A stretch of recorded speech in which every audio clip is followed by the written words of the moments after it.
Yes, good morning, everybody.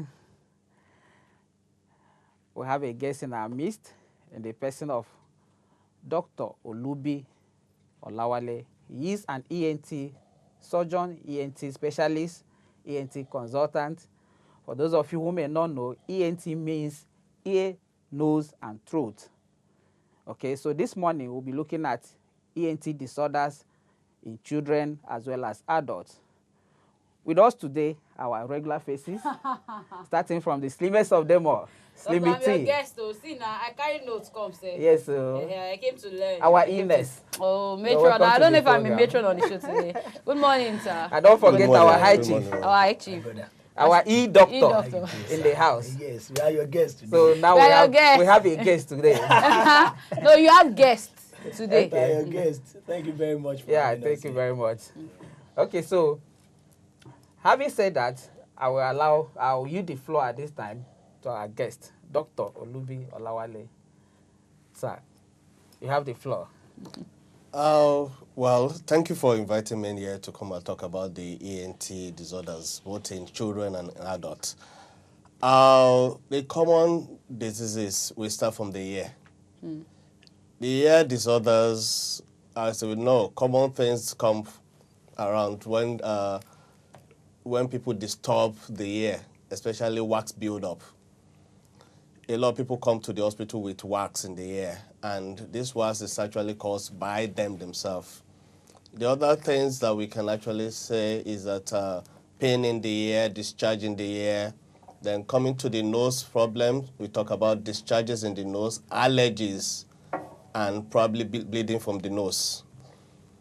The last one we could talk about throat is tonsillitis and probably foreign body.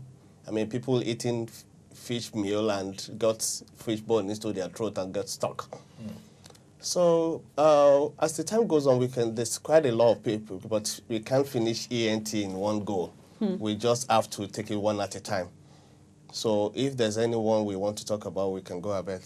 So let's start with sinusitis. That was where we started last week. Yes, last week. Okay. Sinusitis is an inflammation of the lining of the nose and the sinuses. We don't usually separate the two, because when you say the lining of the nose, the inflammation of the nose, you're talking about rhinitis, and inflammation of the sinuses, you're talking about sinusitis. But nowadays we call it rhinosinusitis because it goes together. A lot of things can actually cause this. Irritation in the nose, whatever we're actually exposed to, it all starts with probably a viral infection, which usually is self-limiting, and now have a superimposed bacterial infection. That's the commonest type. But a lot of other things, especially in this environment where we have a lot of fumes, dust, other things in the environment, we have it being dealt with by the nose, and that causes a lot of inflammation too.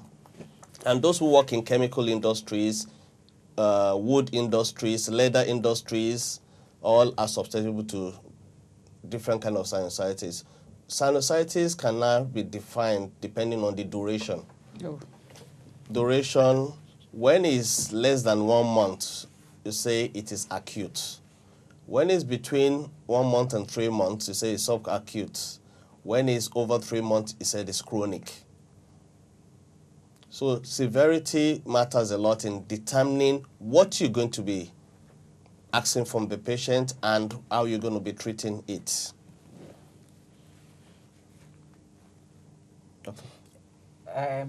Now, someone called in last week. It was actually the gentleman who requested that we should actually treat this topic. So part of the things the information he volunteered was that he has had a challenge, has had a problem with this sinusitis of a thing for about 20 years. And in the course of time, he has undergone three different surgeries on account of chronic sinusitis. And then when he called in, he actually said that the cause for his own, the doctors told him he has a challenge with deviation of his nasal septum. How common is this nasal septum deviation? Okay, like if you're going to be going to the causes of sinusitis, we could say infection, which could be viral, bacterial, fungal, and so on. And you can say obstruction. Obstruction could be due to anatomical obstruction as a result of the septum deviated, the turbinates, which is the lateral bone in the nose, getting enlarged, or maybe there's a tumor inside the nose, or there's a polyp inside the nose. All those things will cause obstruction and cause stagnation in the secretions that is naturally produced in the nose, and this becomes infected, and this worsens the situation. The other thing is that he has actually undergone 3 surgeries. You need to evaluate what the cause is, because once you don't remove the cause, you will just be treating the effect. It's just like actually having a tap spoiled and you're mopping the floor without actually stopping the water. So you're mopping and the water keeps on, you can never finish. It will continue to reoccur. So the first thing is, first of all, stop the cause, then mop the water. So it's proper assessment and treating what is actually causing it. If it's obstruction, you make sure you treat the obstruction. And if it's allergy, you make sure you treat the allergy. If you don't do that, the patient is bound to come back to you. Okay, sir. The question I want to ask now, since our theme of discussion is ENT, that is ear, nose, and throat, I noticed that if we born pikin, part of the thing with them doctor they write make we get one thing that they call them waiting that they take mucus extractor. Say that they take and common mucus for pikin. So in some child, or let me say carelessly in some hospital, if they no use the mucus extractor, they make pikin to snore heavily. Where we say I don't see situation where they take the pikin back to the hospital, but a situation where they know the pikin they snore, like a child of 3, 4, they snore maybe due to ignorance on the side of those who give birth to the pikin, where they make the pikin snore. Say this one, it gets solution in terms of una line. We pikin they snore heavily, because I know it has to do with the maybe nose or throat. The thing about mucus extraction, definitely when a child comes out of the womb, there's a lot of mucus that blocks the nose, because it's not used to actually breathing with the nose before. It breathes through the placenta. In that type of situation, mucus extraction is probably in the past. You use suction. You can use your suction to actually draw out the mucus. Mucus extraction is extracting mucus. So you can actually draw mucus out by just putting your suction machine and suction tube into the place and suck everything out. If it's not properly, so definitely it's going. The noise you're hearing is as a result of turbulence in the air passage. When there's no proper streamlining of the air into the nose and there's obstruction, so it keeps on beating against the wall. So what you do in that case is to look for what is causing the obstruction and remove the obstruction. The obstruction depends on the age you're talking about. We are talking about 3, 4 years now. 3, 4 years. 3, 4 years, the commonest kind of obstruction there is what we call adenoids. What will happen is that there's a mass in the nose which is supposed to prevent infection into the airway. And this thing is normally there.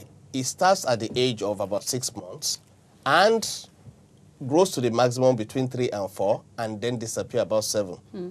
That's in a normal case. But you find out that it's not always like that. Okay. Especially when the child starts school early, breastfeeding is being removed by the parents because of work, and that breastfeeding is supposed to be as an immunity for the child. So when the breastfeeding is removed, you find out that the immunity, that's what is supposed to prevent infection there, will grow bigger. And once it grows bigger, it's going to be now start obstructing the little way that is there. Okay. So what happens is that is a relativity between the space available there and the gland itself. So the gland gets bigger and the space becomes narrower and narrower until it totally becomes blocked. So what happened is that the child cannot breathe. It's at the back of the nose. The child cannot breathe with the mouth again, with the nose. So definitely now opens the mouth, and whenever he's sleeping, because the tongue falls back, you now have snoring. Do we have a solution to that, sir? Yeah, there's a solution. There's a solution. Depending on the level of obstruction, depending on what it has caused, it could cause some problem with the ear because it blocks the tube that connects the ear to the back of the nose. It could actually cause the patient having shortness of breath and sleep. You see the patient snoring and all of a sudden just go and can't breathe for maybe about 10 seconds and wake up again and go into it again several times. So all those things we'll have to make sure it's removed. Those are indications for surgery. It's not all snoring child that will need surgery. But when you get the indication, like somebody will have been having the recurrent discharge in the ear and snoring at the same time, he needs surgery. When he's sleeping and he's been missing school and attending hospital several times, I've been treated for more than 3 to 4 times in a year, he needs surgery. So all these things have to be determined. All right, so I still won't go in line. Okay, we've had cases whereby a child's nose gets blocked and the mother is being forced to use her mouth to blow out whatever it is that is stuck in the nose. So extract. So now I want to know, is there a danger to that? And then I know, say, growing up, our mothers of those days, they believe once a child is not eating, the next thing they do is to feed the child. They bend the head of the child and and they forcefully give the child pap or whatever it is that they want to give the child, and it affects the nose. So all of these things now, should it get like an after effect in the life of the child? Does it pose as a danger, or it's just an African mindset? Oh, well, you see, all those methods you are actually mentioning were devised to help the children in the past, days of the past. But I think we should not be mentioning all that again, except if there's no doctor around or there's no health facility. Using your mouth to actually suck out things in the nose when there's a hospital, where I've mentioned it earlier, where you have a suction machine, you have, what's it called, you could also just suck everything and everything goes out. So it's only when you're in the village and you don't have that such facility. But is it risky? That's what I want to know. Well, it's risky to the mother because you don't know what you're taking in, and apart from that, you could be introducing the oral infection into the nose again. So vice versa, but you tend to just, if there's a suction machine, you just withdraw it. Still on adenoids, what other causes do we have for children that are presenting with snoring and difficulty in breathing with respect to ENT disorders? Oh, there are quite a number of things, and the child could develop an abscess, which we call a retropharyngeal abscess, due to some infection in the throat that has actually gone into the back of the nose. Also, infection could track down into the larynx, in the bronchus, and the all lower respiratory, and it becomes breathless. The breathlessness might even be in the chest and not in the nose. So you need to assess all the respiratory tracts to be able to know exactly where the obstruction or the infection lies. Okay. Along the same line, we know that the ear, the nose, and the throat are connected in one way or the other. One problem in one of the compartments affects the other. Can we talk about tonsillitis in both children and adults here, sir? Yes, tonsillitis is actually as a result of infection of the tonsils. And tonsils, there are so many tonsils in the throat. They surround it, and they just surround the nose, the airway. But the one that we actually talk about is the one at the sides, which is called the palatine tonsils, but we call it tonsils. And it's not the one in the center, which is the uvula, that the Hausa man in the Araba will call Belu.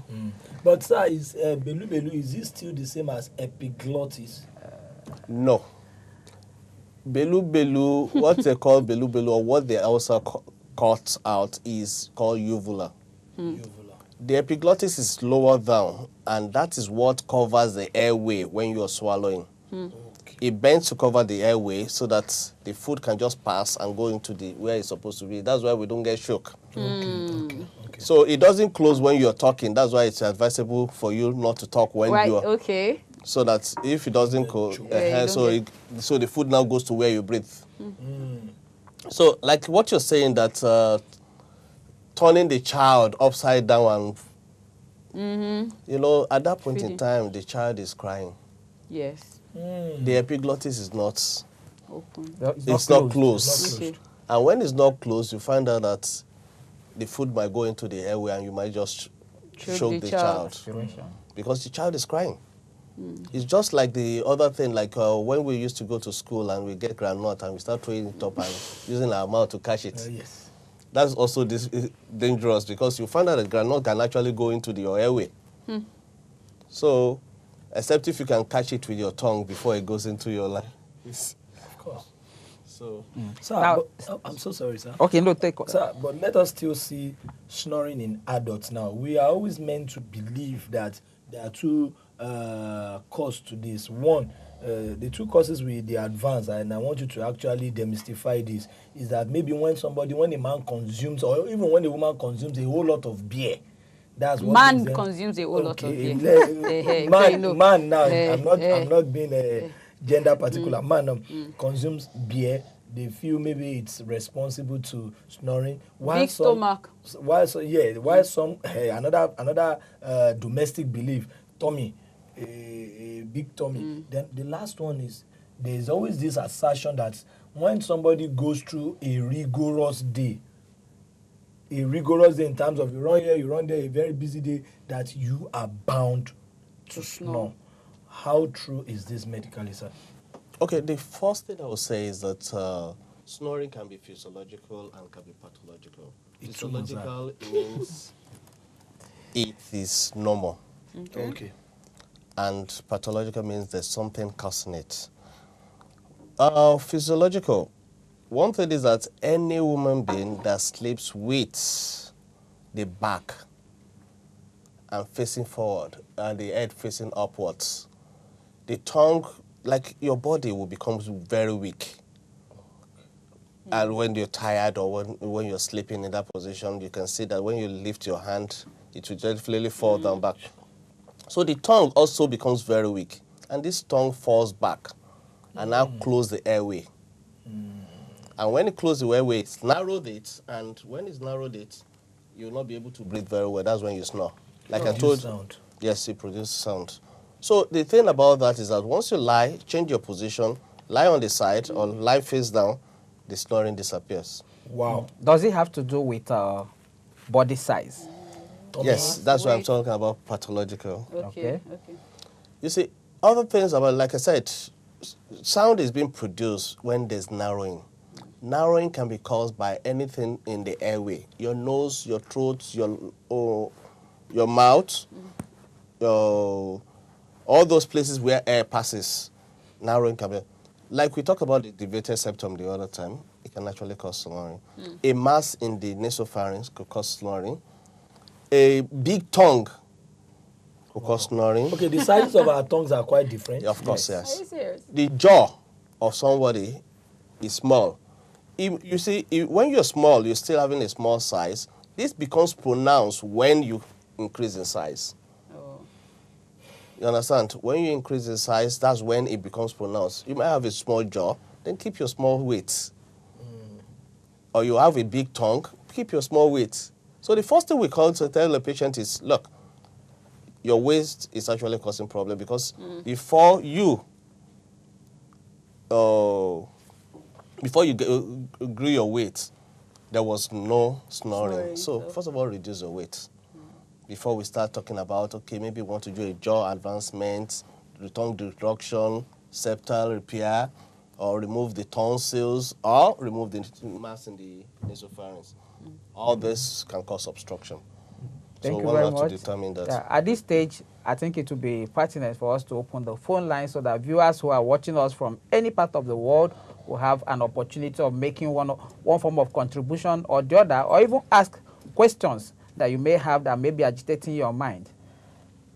Can you help me with the numbers to call? All right, so guys, feel free to call us 08105434985 and of course 73147589. Please help us reduce your TV volume. Of course, when they try ask your questions this morning. Now, I want to take you back to tonsillitis. We do know that there's acute and as well as chronic tonsillitis. Okay, what are the presenting symptoms of both of them, and what are the complications if they are not treated over a period of time? So, sorry, sir, before you answer that, sir, there's this aspect that bothers me that I want to ask. In the last class, Dr. Bat, which you also said the same, you said there is sub-acute, there's acute, and there's a chronic. Yes. In terms of the numbers now, you said the chronic is the one that lasts for a long time. Yes. The acute, Beyond 3 months. beyond 3 months. The sub is in between the acute and chronic. The sub is between the acute and chronic. the chronic. Yes. Okay. Yeah, I think that's where I got it wrong now. Okay, Yeah, sir. thank you. Okay, sir. So, Yes, classification is actually done as a result of duration, like I mentioned earlier on. Just like in sinusitis, when you're having it less than 6 weeks, you say it's acute. When you're saying between 6 weeks and 3 months, it's subacute. When you say over 3 months, it's chronic. Okay. So depending on what it is, what is happening is that this thing has persisted for over 3 months. So that's chronic. It's happening and it's between, what's it called? Most of the time, we don't need to do any investigations for acute. But when it's now a chronic situation, we need to do investigation. And how do they present? They present in such a way, most of them will present with sore throat, a sore in the throat, pain while swallowing, difficulty swallowing. Some will pull saliva, some will run fever, and some will present with other things that have actually caused it, which we call comorbidity. It could have, you see, tonsils does not usually happen on its own. Okay. You must find out what is actually The causing. cause. And there's something that you could have secretions which is infected from above, maybe from the nose or the paranasal sinuses. You could have around the teeth, the gingiva, gingivitis, tooth decay. You could have it from below. Lung abscess, cough, bringing out a lot of sputum. And this is actually swelling. Other things that could happen is that you're drinking, you might drink some corrosive, you might drink some things which has burned the place. And these are all this. You need to find out what is caused and be able to treat each one of them appropriately. okay, thank you very much, sir. I also want us to talk about otitis media. Otitis externa and otitis media. What are they all about, sir? Well, the ear is divided into three, which is the external ear, the middle ear, and the inner ear. And when you talk about otitis externa, that means the external part of the ear is being inflamed. Otitis, otis means ear. So otitis means inflammation of the ear. So when it's external, that's the external ear. When it's media, middle ear. Middle. And when it's inner, it is called labyrinthitis. So now, how do we differentiate the two? One is that external can be caused by a lot of things. Okay, have a I think call. we have a caller. Yeah, good morning. Good morning. Morning. Good morning, madam. Good morning. Good morning. Yeah. Morning. Our doctors are here. Please go ahead with your question. Good morning. Please, I want to talk about. Good morning. Yeah, we can hear you. Go ahead. Okay. My son had snoring, so I took him to the doctor. So I didn't check before taking him to the doctor. And I discovered that there is a growth that blocked his other side of the foot.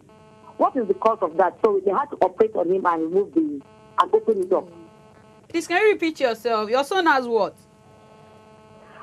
He was snoring. When he was sleeping, the snoring was too much. So when we went to the hospital, the doctor now checked and discovered that there was that covered the airspace of the hole. Okay. How old is the child? So I don't know what was the cause. Yes. Age. They have to operate on him. They have to remove him. How old is the child? How old is this child? He's 7 now. 7. He's 7. You see, at the age of 7, like, for how long has the child been snoring? No, the starting was for like a week. So I now noticed that it is becoming so bad. So I had to go to the hospital. But as a mother, I didn't bother to check. So I was so shocked when the doctor just checked him and said, look at, he is not breathing. So this other side of the nose is blocked. There is a closure. So he had to open it up. Then they did surgery on him. Yes, well, the doctor might be right by saying surgery, but it all depends on the severity. If it's very severe, you want to find out where the obstruction is. There's an obstruction somewhere. And for it to occur within 1 week, I would just say we should first of all treat conservatively first. We will not go straight into surgery. We need to observe the child, and is not having it before, what will have been causing it? It will just be a viral infection that's made the whole gland get swollen, which is self-limiting and it will go. So you just have to treat symptomatically. But as per that, 7-year-old is not likely to have obstruction except if there's something, but it needs to be assessed. Sorry, sir, before we return to the OTs we were talking about, still patching on our own question, is when a child presents with such, are there oral medicines that we can actually use for correction, or must it always end in a surgery? Are there oral medicines? Like I said, it all depends on what is actually causing the obstruction. Obstruction, if it's a mass there, you can't use oral medications. What is a mass? Are you talking about growth? Swelling. A growth. Okay. If it's the mucosa that has gotten swollen, of course, you can use medication to actually reduce the mucosa swelling. And that will definitely get the patient to be... Well, meanwhile, you must monitor the child, know that the oxygen saturation in the blood is good enough, or give oxygen while you give some anti-inflammatory, which might either be a non-steroidal one or a steroidal anti-inflammatory to bring down the inflammation there, the swelling. And once the swelling is gone, the child will be fine. Okay. So you're still on OT? Otitis media. Otitis. Why is it called swimmer's ear? Otitis externa is the one that's called swimmer's ear. Yes. And because what happens with swimmers is that they stay in the water for a long time, and waters tend to stay there. And once water stays in the hair, it causes the softness of the skin, and skin start becoming macerated. It's just like putting a plaster on your hand, and you take your bath several times with it, and you see that the skin becomes white. And you rub it, it start peeling. And that's what happens. The skin that's supposed to be a barrier to infection will definitely start breaking down, and infection can get into it. That's why swimmers have a lot of problem with their external ear. Okay, so can normal birthing in the house, sometimes we birth and the soap gets into our ears, and then we try to flush it out. Can it actually lead to otitis externa? Yes, if you leave the water in there and the water does not come out, naturally the water will come down on its own, but sometimes it gets clogged and you need to get it out. And it's not for you to use cotton ball to get it out. You can just put a truss on the ear and shake the ear, and you find out that... Okay, We have another hold caller. on. Okay. I think we have a caller. Okay. Good morning. Good morning. Good morning, sir. Please, can you make yourself a bit audible? Hello? Hello, we can hear you. Go on, Please. go on. Okay, good morning, Chiolo. How are you doing? I did fine, how are you? The doctors in the house, I'm greeting now. Good Yeah, morning. welcome. We Good morning. appreciate you. Thank you. I'm enjoying your program. Thank you. Thank you very much. In fact, it's well educated. Thank you very much. But actually, I have a question concerning this ENT of a thing. Okay. Actually, it's concerning myself. I don't know. Concerning my throat. Most of the time, my throat and in fact, first of all, my tonsil. Since I was born, I've never cut my tonsil. And many people are telling me that it's not good for my health, that I need to go and cut it. I don't know if it is right. Cut your words, please. My tonsil. You have. How old are you? I'm 35 now. Okay, thank you very much. Thank you. The surgeon will talk to you.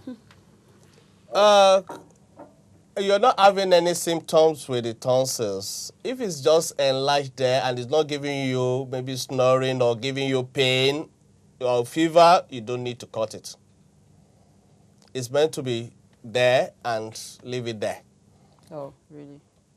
Okay. So you don't need to worry. I wish you was there. Where there's no problem, don't cause one for yourself. Okay, so I will ask yet another question. Ringing in the ear.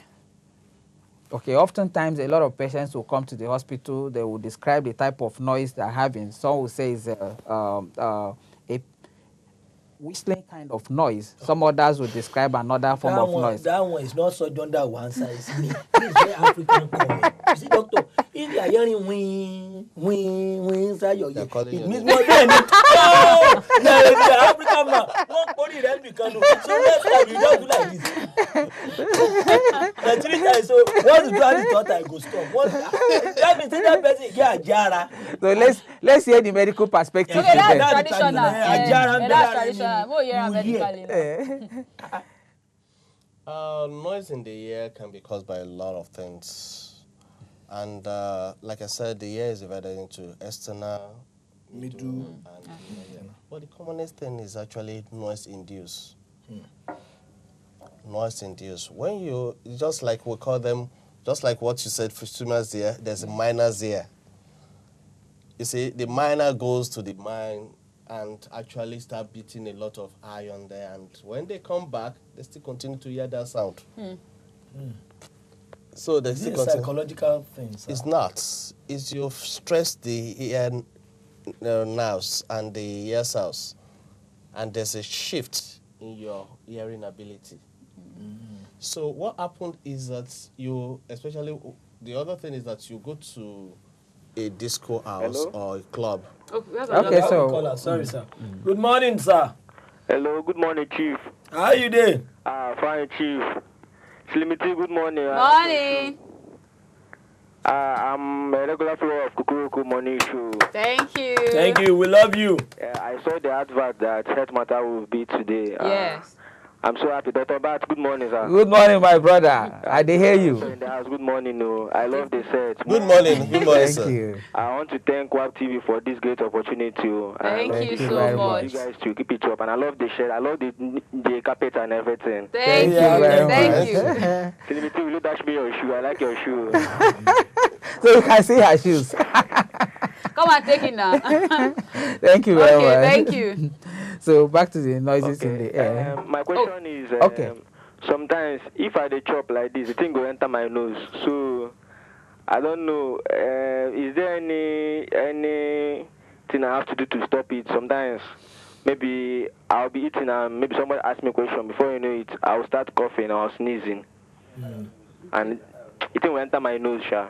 Okay, thank you very much. Your question has been gotten. Okay. Alrighty. If your food is entering your nose, that means that the gap between the separation between your nose and your mouth and the back of the wall is enlarged. So it's either you have a cleft palate or you have what we call a velopharyngeal incompetence. Okay. So is Lonely. Write that one too down. He could also be talking while eating. So let's start with the commonness. Oh, yes, that's talking and also. Table manner. No, it's going to not be talking every time now, Yes. except if it's from an habit.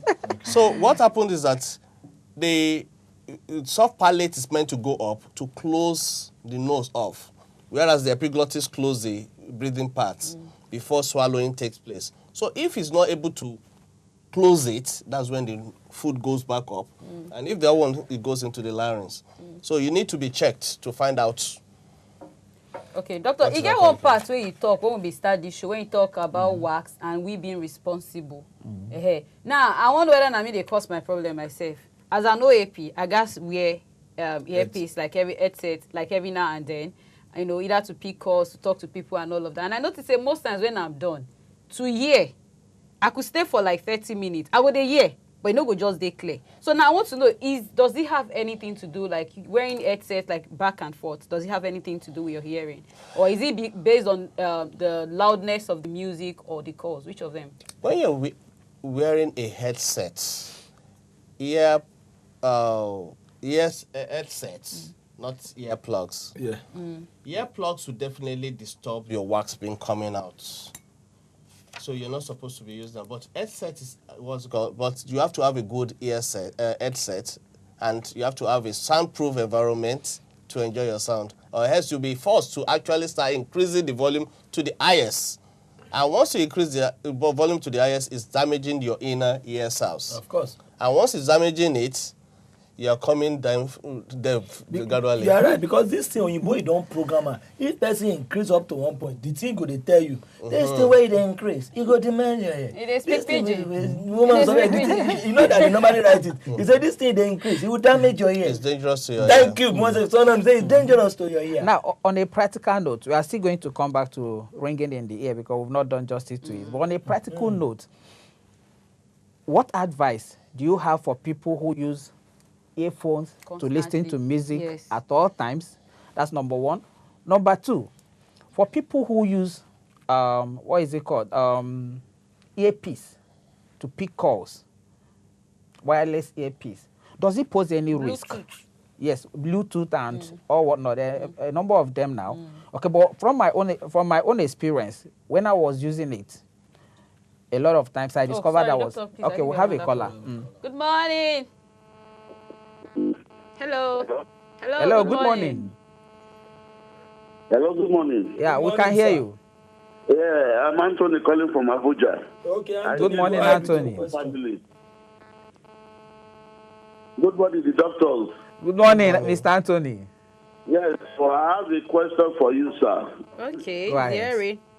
I'm supposed to be 44 by April, Okay. and I notice each time I sleep and I snore very heavy. In fact, I have A1 in snoring. Then at the same time, when I wake up in the morning, I used to notice my tongue, my throat used to stick together as if I'm dehydrated very strongly. I will have to take time to drink water or to try and form a saliva in my mouth to soften my throat. I want to know the cause and why that's snoring heavy. My daughter in my house, which is my wife, said it's because I had a small jaw. And because I've added weight, that's the reason why I'm having this snoring. I want to know the cause and what I can do to treat it. Okay. Thank you very much. sir. So I will allow the surgeon to take your question. You say you're 44 and your wife has diagnosed that you have a small jaw and you are growing bigger. So the first thing is for you to actually reduce your weight. Yes.